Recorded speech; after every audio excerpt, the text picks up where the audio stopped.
I'm going to be reading Reddit stories, specifically the Am I the Asshole ones. Bear with me because I'm terrible at fucking reading, so don't get on my case about it.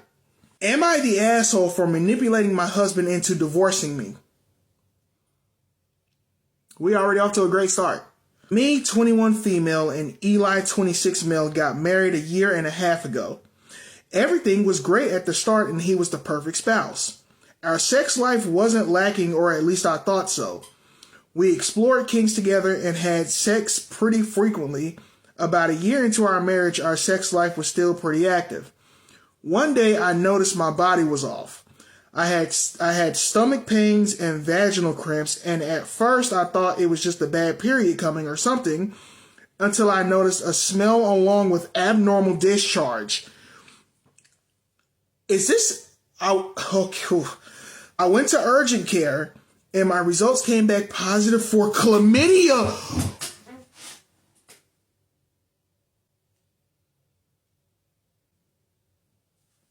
How? He gave her chlamydia? How? Did I go over the fact? How long had they been having sex? Maybe I didn't read it yet. That was 6 months ago, and at the time I was disgusted and beyond pissed at the news because not only was my so-called perfect husband unfaithful, but he even brought home a little friend. Of course, I confronted Eli about this, beat his ass, and demanded to know who it was. And as if I weren't already crushed, I'm trying to get back on reading. Seeing his entire demeanor change towards me honestly broke me. He went from calm and caring and treating me as if I could break under the slightest bit of pressure to being cold and standoffish.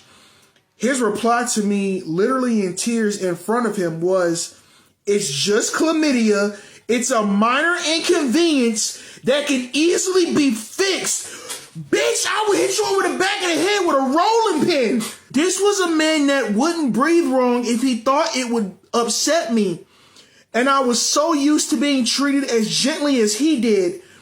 I didn't know how to react at first, but after talking with friends and family, I made the decision to leave. You queen shit. For context, I have really bad PTSD from past relationships where there was emotional, physical abuse, and constant infidelity. I met Eli when he was volunteering at a women's shelter, and he helped me with the therapy and knew my triggers.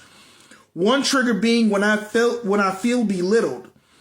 I couldn't just leave with a broken heart and cured chlamydia, but since my husband is well off, he asked that I signed a prenuptial agreement when we got married, which I didn't mind since I was with him because I loved him. The prenup stated that if I filed for divorce that I wouldn't get anything, but vice versa was not specified. Eli was perfect, but he has OCD, like really bad OCD.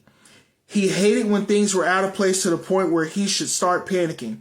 So rather than letting him get off the hook for free, I told him I'd stay and we do counseling.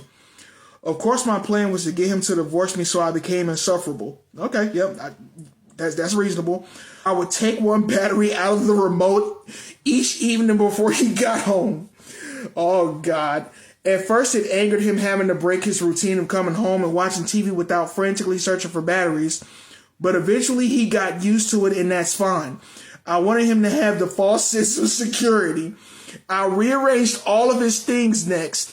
His toothbrush, his work clothes, and even his house shoes. Bro, this would throw me off the rocker, and I'm not even OCD. Anything he used frequently, I rearranged. He got extremely angry to the point where we had a screaming match, and it ended with him moving everything back to his original place. I moved it again. Oh my God. I shouldn't be laughing, but this is fucking funny.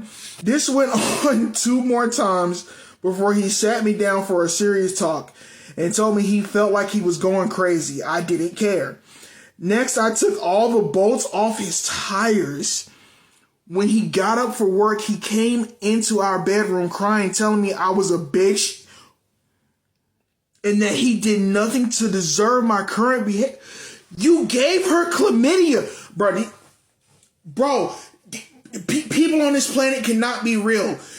What do you mean?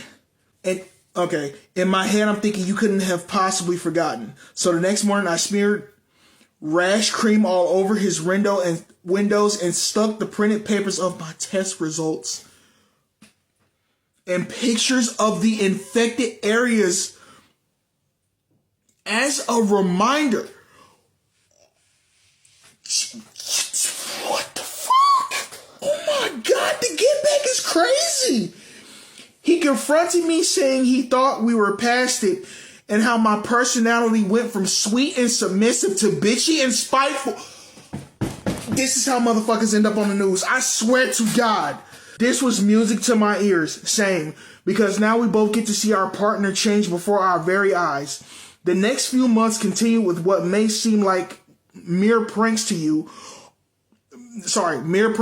all, but were genuine triggers to him. But he finally asked for a divorce after the last one.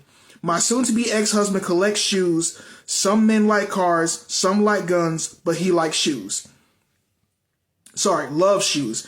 He has so many pairs that he's proud of and claims are really old and priceless. I know if I would them, they would fetch a pretty penny, but I don't know how much or care much about shoes to try, and simply selling them wouldn't have been enough. I agree. My husband loves to volunteer and recently has been a part of an organization dedicated to helping homeless teens. You probably know where this is going. At a banquet, when I was giving a speech during the dinner, I presented his entire collection as a donation. This is Joker level types of scheming. I'm with this. He had been too busy with work and keeping up with my pranks to even notice his shoe closet, literally a spare room in our home, which is why he didn't notice, was cleared out. A whole room? What the fuck? If looks could kill, I would not be writing this. He cried his eyes out in the car and wouldn't even look at me. Last week, I finally got him to ask the big question, will you unmarry me? Fuck this dude, bro. Fuck this dude. How you gonna give somebody chlamydia and ask why are you acting this way? Bitch, you gave me a burning crotch. The fuck you mean?